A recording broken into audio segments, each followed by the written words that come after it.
Depois das nossas férias, Mídia e Ciência está de volta e nessa primeira edição da nova temporada, eu, Mariana Pezzo, falo sobre aqueles que, mesmo tendo imposto a sua presença ao longo dessas últimas semanas, permanecem de certa forma como ilustres desconhecidos. Os furacões Harvey, Irma, José e Kátia.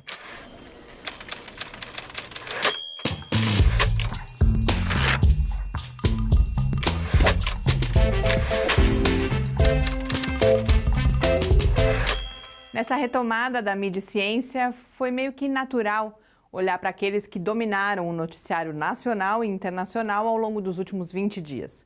Os furacões Harvey, Irma, José e Kátia. Acompanhando a trajetória dos furacões, eu aprendi quanto transtorno e sofrimento eles podem causar, já que esse foi o foco natural da maior parte da cobertura. Aprendi também como os furacões são nomeados e classificados, mas não muito mais do que isso.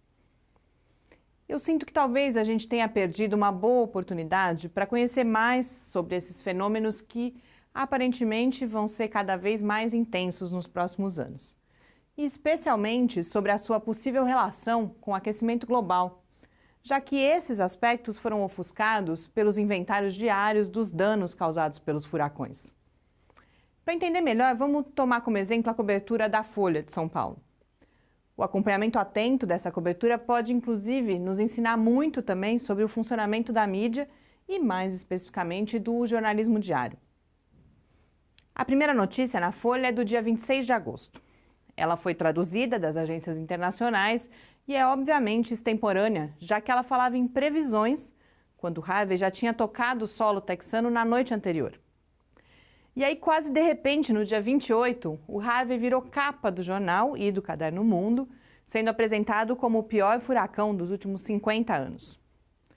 Nos dias seguintes, o foco passa de previsões para os danos causados, para os números de mortes que vão sendo atualizados dia a dia e para as visitas que foram feitas às vítimas pelo presidente Donald Trump e o seu vice-presidente.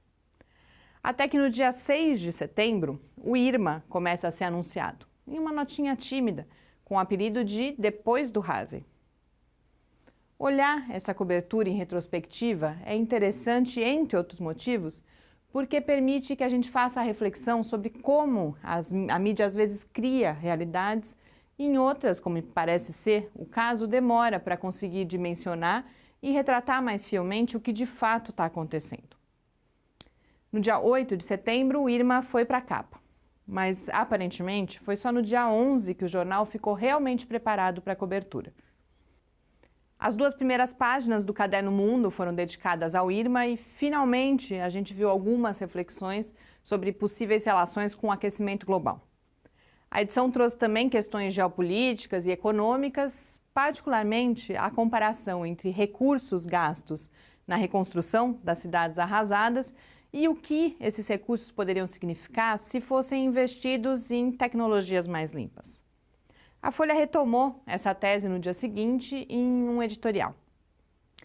No Brasil, nada na mídia foi muito diferente desse exemplo da Folha.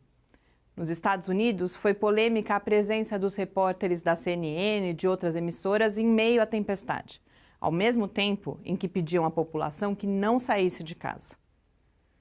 Os repórteres diziam o tempo todo que estavam ali para ilustrar a gravidade da situação e a importância das pessoas buscarem abrigo. Garantiam também que tinham tomado todas as medidas de segurança cabíveis.